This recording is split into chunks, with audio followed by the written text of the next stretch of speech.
श्रीमद् भगवद गीता के पास आपके हर प्रश्न का उत्तर है। चाहे आपकी कोई भी परेशानी हो, कोई भी इच्छा हो, श्रीमद् भगवद गीता आपके हर प्रश्न का उत्तर देती है, आपकी हर समस्या का हल देती है। चाहे वो परेशानी आपके मन की हो या धन की हो या आपके शरीर की हो या आपके रिश्तों की हो, आपको अपनी हर समस्या का उत्तर श्रीमद् भगवद गीता में जरूर मिलेगा। आज हम उसी श्रीमद् भगवद गीता के ऐसे 11 अनमोल उपदेश आपको बताएंगे जो आपकी पूरी जिंदगी बदल देंगे। बस आप इन बातों को वीडियो के अंत तक ध्यान से सुनिए। जो भी व्यक्ति इस वीडियो को अंत तक सुनेगा उसे अपनी जिंदगी, उसे अपनी हर परेशानी का हल अवश्य मिलेगा। उसे अपनी जिंदगी में जो कुछ भी चाहिए वो उसे जरूर मिलेगा। श्रीमद् भगवद गीता का सबसे पहला उपदेश यही है कि कोई अगर आपका अपना है या कोई आपसे बड़ा है तो उसका अपने प्रति गलत व्यवहार कभी भी सहन नहीं करना चाहिए। ये गीता का उपदेश हमारी जिंदगी से भी जुड़ा है। हम भी अपने मन की अधिकतर तकलीफों को ये सोचकर जिंदगी भर सहते रहते हैं कि ये तो मेरा अपना है, ये तो मेरा बड़ा है, इसको हम कैसे कुछ कह सकते हैं। हम अगर नहीं सहेंगे, कुछ कह देंगे तो हमारे रिश्ते ही खराब हो जाएंगे, हमारे रिश्ते ही समाप्त हो जाएंगे। पर सोचने की बात यह है कि उस व्यक्ति को आप अपना कैसे मान सकते हैं जो आपकी तकलीफों की वजह हो।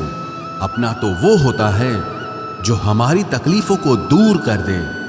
तो गीता का ये उपदेश है कि किसी को भी अपना फायदा मत उठाने दो, किसी को भी खुद पर जुल्म मत करने दो, क्योंकि आप जितना सहेंगे लोग आपको उतना सहने के लिए और मजबूर करेंगे। गीता का पहला अध्याय जिसका नाम अर्जुन विषाद योग और दूसरा अध्याय जिसका नाम सांख्य योग है, उसके आरंभ में अर्जुन ने श्री कृष्ण के आगे अपना दुख प्रकट किया है कि हे केशव, मैं कौरवों से कैसे युद्ध कर सकता हूं? ये सब तो मेरे अपने ही हैं। मैं कैसे भीष्म पितामह और द्रोणाचार्य से युद्ध करूंगा, क्योंकि वो दोनों मेरे पूजनीय हैं। इसलिए इन गुरुजनों को मारने से तो अच्छा है मैं भिक्षा के अन्न को खाकर अपने जीवन का गुजारा करूं। और जिन कौरवों से मैं युद्ध करने जा रहा हूं वो सब धृतराष्ट्र के पुत्र मेरे भाई ही हैं, मेरे अपने ही हैं। इन सबको मारने से अच्छा है कि मैं सन्यासी बन जाऊं। तो श्री कृष्ण ने अर्जुन से कहा कि यहां कौन अपना है और कौन पराया है। जो अधर्म करता है उसके साथ युद्ध करना तुझे मोक्ष और मुक्ति देगा। तू अपने इस मन के मोह को त्याग दे, नहीं तो सारा जग तेरी निंदा ही करेगा, तुझे डरपोक कहेगा। बात अपने पराये की नहीं है, बात धर्म और अधर्म की है, बात सही और गलत की है। अगर तू गलत को सहेगा, उसका अंत नहीं करेगा, तो गलत करने वाले को और बल मिलेगा, वो और भी गलत करेगा। इसीलिए मन के मोह को त्याग करके तू युद्ध कर। महाभारत की एक और कहानी भी है।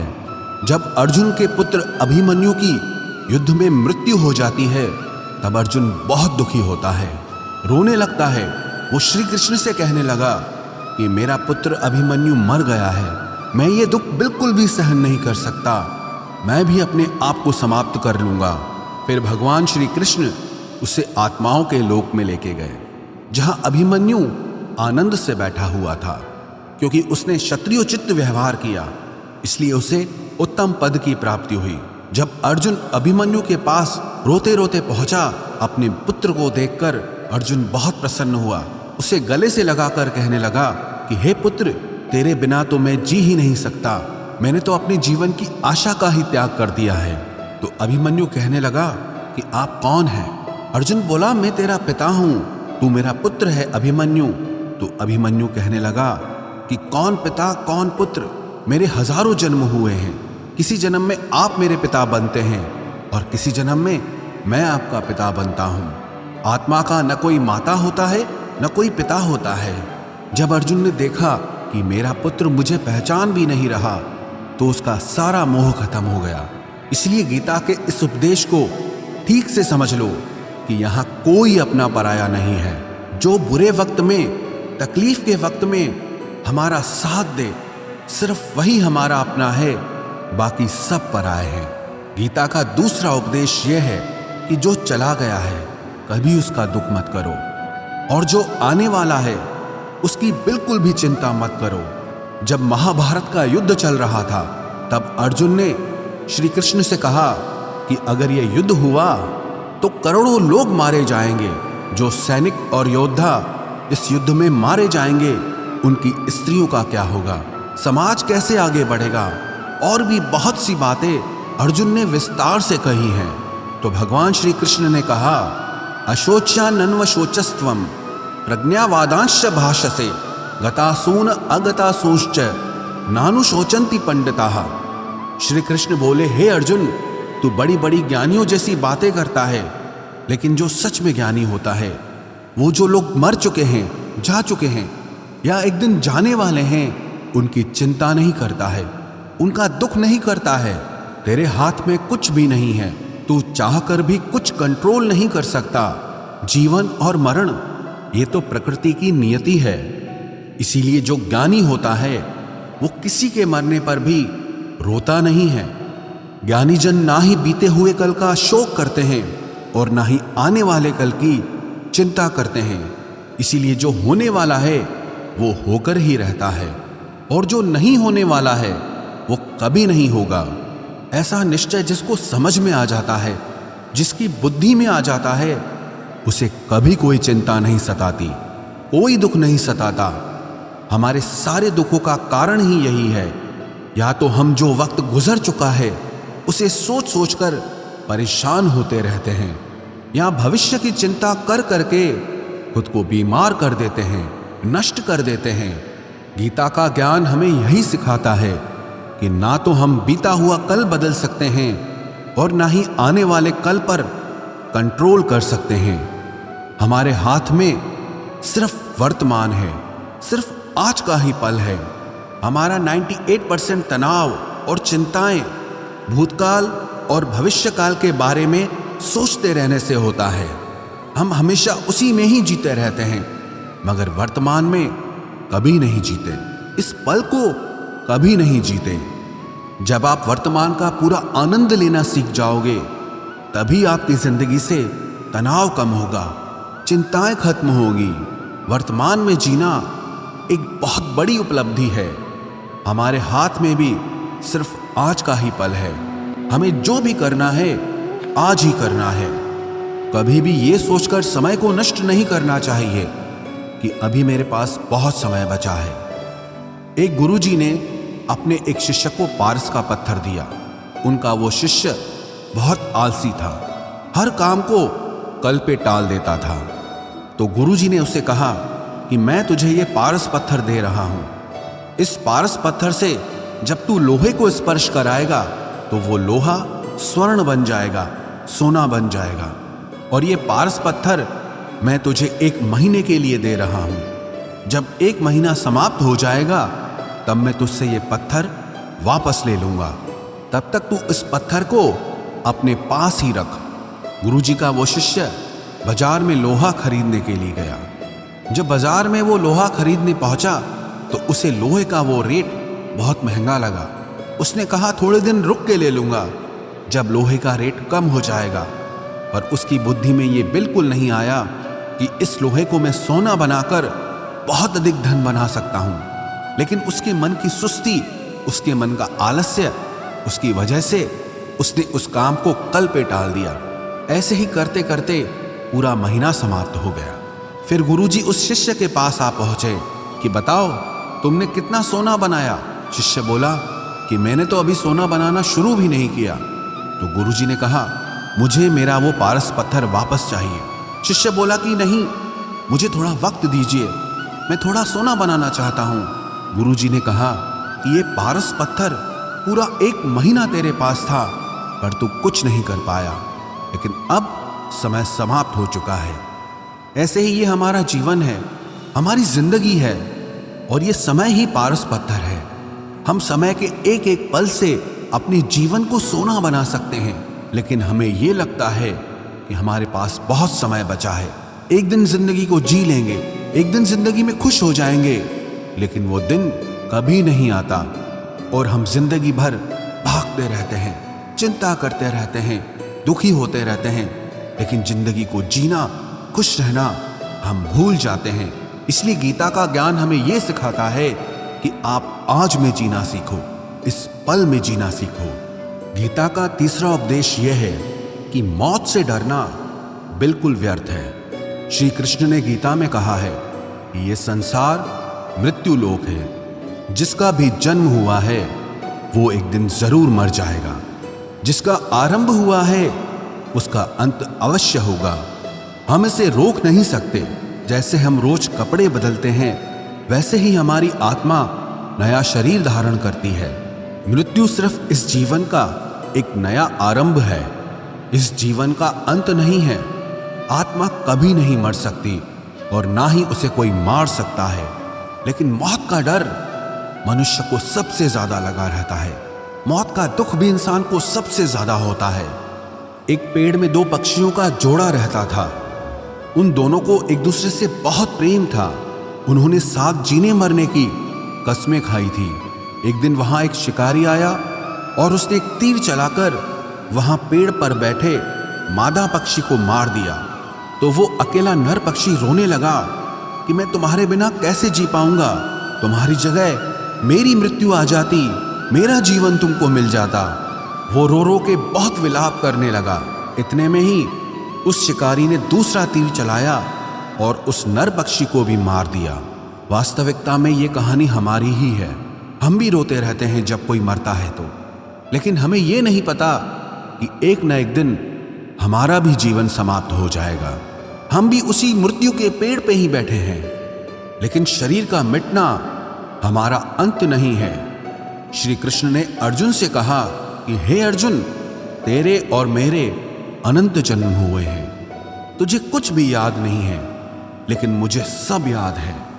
जो व्यक्ति इस सत्य को समझ ले कि मैं यहां इस संसार में कुछ समय के लिए आया हूं, उसकी जिंदगी के सारे झगड़े, सारे दुख, सारी चिंताएं ही समाप्त हो जाएंगी। जब इस संसार से जाना ही है तो दुख किस बात का। पहले के जमाने में साधु महात्मा लोग पैदल यात्रा करते थे। यात्रा करते करते वो एक नगर में पहुंचे। वो महात्मा बहुत थक चुके थे। उस नगर में उन्होंने एक महल देखा और उन्होंने उस महल में जाकर विश्राम करने का सोचा और वो महल में जाकर सो गए। जब उस महल में वहां का राजा पहुंचा तो अपने पलंग पर उस महात्मा को सोता देखकर बहुत हैरान हो गया। राजा उस महात्मा से पूछने लगा कि तुम मेरे महल में कैसे घुस आए और मेरे बिस्तर पर सो रहे हो। महात्मा कहने लगा, ये तुम्हारा महल है? मुझे तो लगा ये धर्मशाला है। तो राजा ने कहा, आपको मेरा महल धर्मशाला कैसे लगा? तो महात्मा ने राजा से प्रश्न किया कि तुमसे पहले इस महल में कौन रहता था? तो वो राजा बोला कि मुझसे पहले मेरे पिता यहाँ पर रहते थे और उससे पहले मेरे दादाजी यहाँ पर रहते थे। तो महात्मा ने फिर प्रश्न किया कि क्या तुम इस महल में हमेशा रहोगे या तुम्हारे बाद कोई और रहेगा? तो राजा कहने लगा कि मेरे बाद मेरा पुत्र इस महल में रहेगा। तो महात्मा राजा से कहने लगे कि जिस जगह पर रहने वाले बार बार बदल जाते हों उसे घर कैसे कह सकते हो? वो तो धर्मशाला ही है। इसीलिए तेरे महल को धर्मशाला समझकर मैं इसमें रात बिताने के लिए आ गया। धर्मशाला जान जग को, जीव सब मेहमान है। मोह किससे मत करो, सब स्वप्न का सामान है। यदि हम भी इस बात को समझ लें कि हम यहाँ कुछ समय के लिए आए हैं, आनंद करने के लिए आए हैं, खुश रहने के लिए आए हैं, तो हमारे सारे दुख ही समाप्त हो जाएं। जब हम अपना मोह यहाँ जमा लेते हैं, अपना दावा यहाँ जमा लेते हैं कि ये मेरा है, इसे मैं छोड़ नहीं सकता, इसके बिना मैं जी नहीं सकता, तो हमारा जीवन दुखों से भर जाता है। इसलिए जीवन में मृत्यु का भय त्याग करके जीवन का प्रतिपल आनंद लेना चाहिए।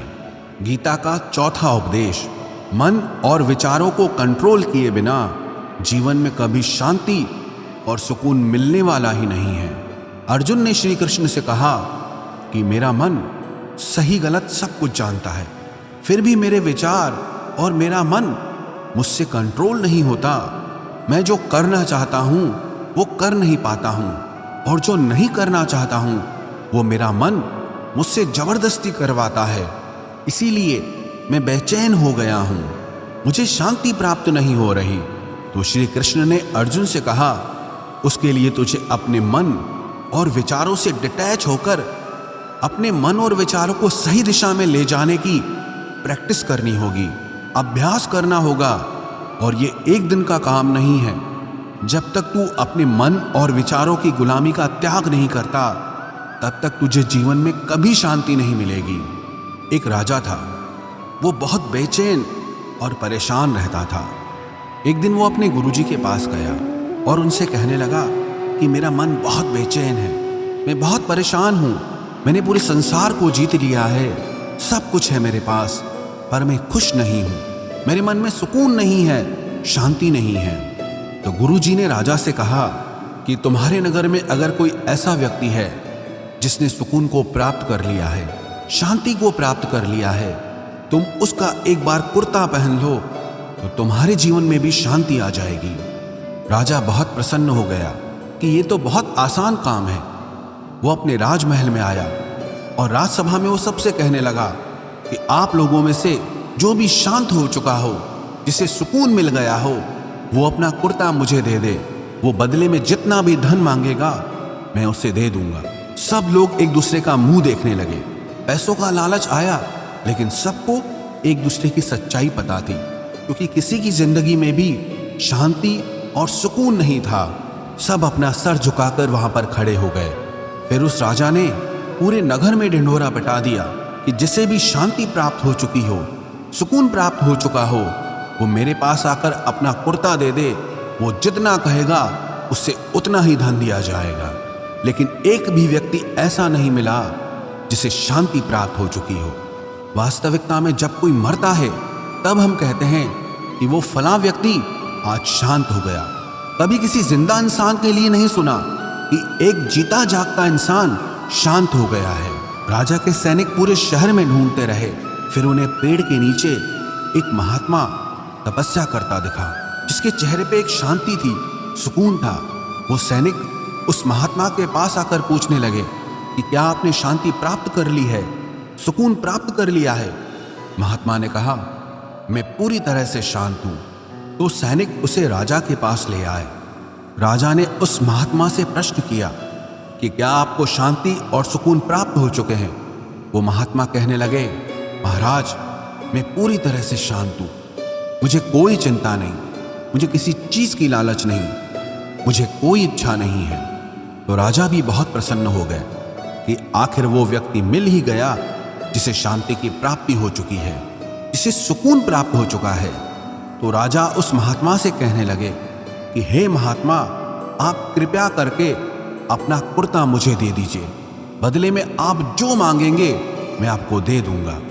वो महात्मा कहने लगे कि महाराज, सुकून और शांति तो मुझे मिल चुके हैं, लेकिन क्या करूं, मेरे पास कुर्ता ही नहीं है पहनने के लिए जो मैं आपको दे सकूं। जब राजा ने उस महात्मा की ये बात सुनी कि इस महात्मा के पास कुर्ता भी नहीं है पहनने के लिए, उसके बाद भी ये महात्मा एकदम शांत है, इसके जीवन में सुकून है, मैं सारी जिंदगी धन को जोड़ने में लगा रहा, दुनिया जीतने में लगा रहा, लेकिन मुझे शांति नहीं मिली, सुकून नहीं मिला। क्योंकि शांति और सुकून बाहर की चीज नहीं है, अपने भीतर की चीज है। इसीलिए जब तक कोई व्यक्ति अपने मन और विचारों को कंट्रोल नहीं करता, तब तक उसके जीवन में सुकून और शांति नहीं आती। और गीता का उपदेश हमें यही सिखाता है कि जीवन में शांति चाहिए तो मन को शांत करना सीखो। गीता का 5वां उपदेश यह है कि वासना, क्रोध और लालच सर्वनाश का कारण है, नरक का द्वार है। जिस भी मनुष्य में ये 3 अवगुण होते हैं, वो हमेशा दूसरों को दुख पहुंचाकर अपने ही सुख और स्वार्थ की पूर्ति करता रहता है। किसी भी चीज की हद से ज्यादा वासना करना और क्रोधी स्वभाव होना और मन में लालच होना उसके जीवन के सुख को समाप्त कर देते हैं, उसके सारे रिश्तों में जहर भर देते हैं। इन्हें नरक का द्वार इसीलिए कहा गया है क्योंकि जिस इंसान में अत्यधिक क्रोध है, लालच है, वासना है, उसका पूरा जीवन जहर से भर जाता है, उसको मरने के बाद नहीं, जीते जी यहीं पर नरक का दर्शन होता है। गीता का छठा उपदेश यह है कि सब भगवान एक ही हैं, कोई छोटा बड़ा नहीं है। सब एक परब्रह्म परमात्मा के अलग अलग रूप और नाम हैं। श्री कृष्ण ने गीता के 10वें अध्याय विभूति योग में बताया है कि जितने भी जगत के देवी देवता हैं वो सब मेरी ही विभूति है। मैं ही शिव हूं, मैं ही इंद्र हूं, मैं ही यक्षराज कुबेर भी हूं, मैं ही अग्निदेव हूं, देवताओं के गुरु बृहस्पति भी मैं हूं, समुद्र भी मैं ही हूं, अक्षरों में ओम भी मैं ही हूं, काल का महाकाल भी मैं ही हूं, सारे जगत का नाश, उत्पत्ति और पालन करने वाला भी मैं ही हूं। श्री कृष्ण ने अर्जुन से कहा कि मेरी विभूतियों का कोई अंत नहीं है, इसलिए सब भगवान, सब नाम, सब देवता मेरे ही रूप हैं। इसीलिए तो किसी भी देव या ईश्वर में कभी भेद बुद्धि मत करना, कभी किसी को छोटा बड़ा मत समझना। और गीता का उपदेश हमें यह सिखाता है कभी भी किसी दूसरे के इष्ट को छोटा नहीं समझना चाहिए, या इस बात पर झगड़े फसाद नहीं करने चाहिए कि कौन बड़ा है और कौन छोटा है। गीता का 7वां उपदेश यह है, सुख की इच्छा ही आखिर में हमारे दुखों का कारण बनती है। श्री कृष्ण ने अर्जुन से कहा कि मनुष्य जितना सुखों की लालसा और इच्छा करता है उतना ही उसकी इंद्रियां सुख भोग में आसक्त हो जाती है, उतना ही इंसान का मन संसार के सुख और आकर्षण का गुलाम बन जाता है। और जितना सुख के पीछे भागेगा उतना ही उसे दुख के अनुभव से भी गुजरना पड़ेगा, क्योंकि ये संसार का नियम ही है। जो चीजें शुरू में मन को बहुत आकर्षित करती हैं बाद में बहुत दुख देती हैं, और जो चीजें शुरू में मुश्किल लगती हैं, कठिन लगती हैं, बाद में हमें बहुत काम आती हैं।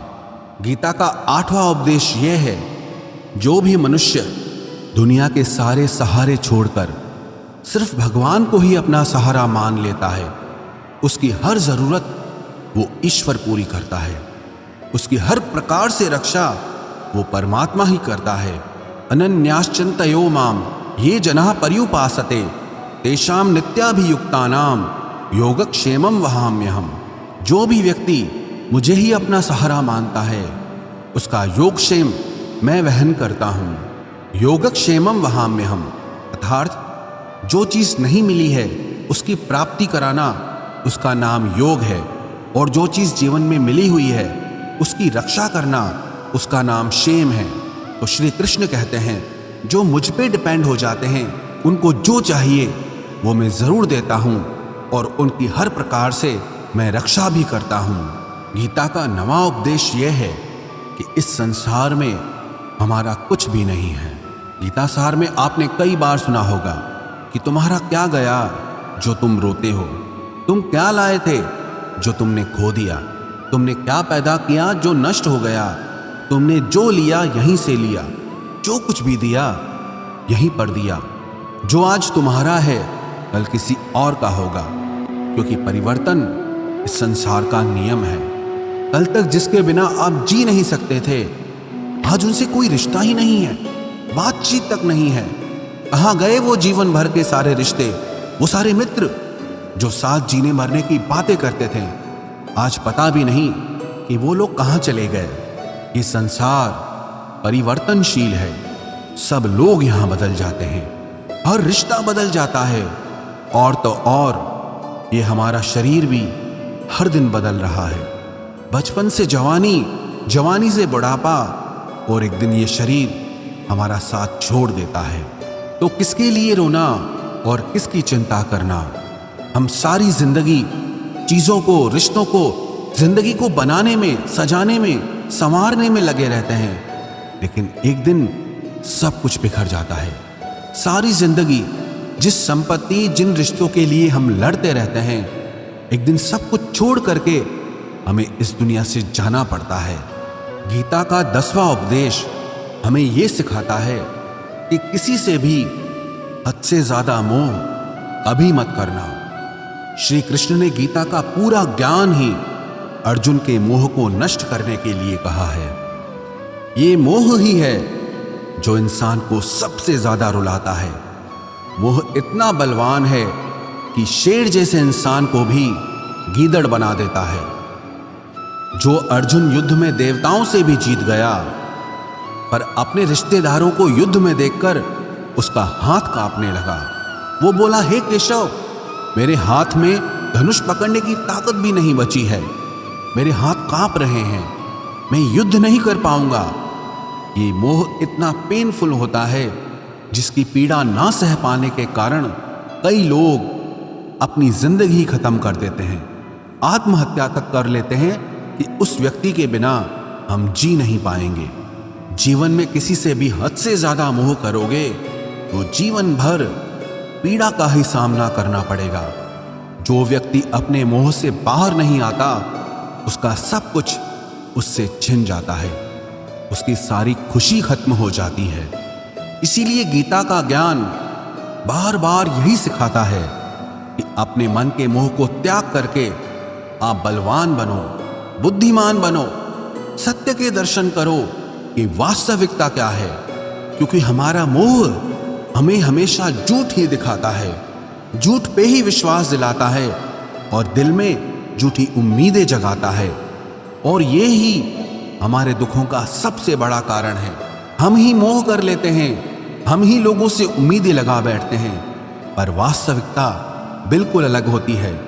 लोग वैसे नहीं होते जैसे हम मान लेते हैं, जैसा हम समझ लेते हैं, क्योंकि मोह के कारण हमें सच्चाई नहीं दिख पाती, लोगों का असली चेहरा नहीं दिख पाता। इसीलिए गीता का उपदेश हमें यह सिखाता है कि जीवन में अगर आनंद और प्रसन्नता से रहना है तो किसी में भी हद से ज्यादा मोह कभी मत करना। गीता का 11वां उपदेश ये है कि इस दुनिया में अगर आए हो तो दुख तो मिलेगा ही मिलेगा। दुख से कभी घबराना मत, दुख से कभी डरना मत। श्री कृष्ण ने गीता में कहा है कि ये संसार दुखालयम अशाश्वतम है, अर्थात ये संसार दुखों का घर है। जैसे औषधालय में औषधि मिलती है, पुस्तकालय में पुस्तकें मिलती है, चिकित्सालय में चिकित्सा होती है, वैसे इस संसार को भी श्री कृष्ण ने एक नाम दिया है, दुखालय, जहां पर दुख मिलता हो। दुख तो यहां हर किसी के जीवन में आता ही है, लेकिन अगर दुख आया है तो सुख भी आएगा। इसीलिए दुख से कभी डरना नहीं चाहिए, क्योंकि ये संसार दुखालय भी है और अशाश्वत भी है। अशाश्वत का मतलब ही यही होता है कि यहाँ परमानेंट कुछ भी नहीं है, यहाँ सब कुछ बदल जाता है। दुख सुख में बदल जाता है और सुख दुख में बदल जाता है। सम्मान अपमान में और अपमान सम्मान में बदल जाता है। खुशी दर्द में और दर्द खुशी में कभी भी बदल जाती है। जीत हार में और हार जीत में जहाँ कभी भी कुछ भी बदल सकता है।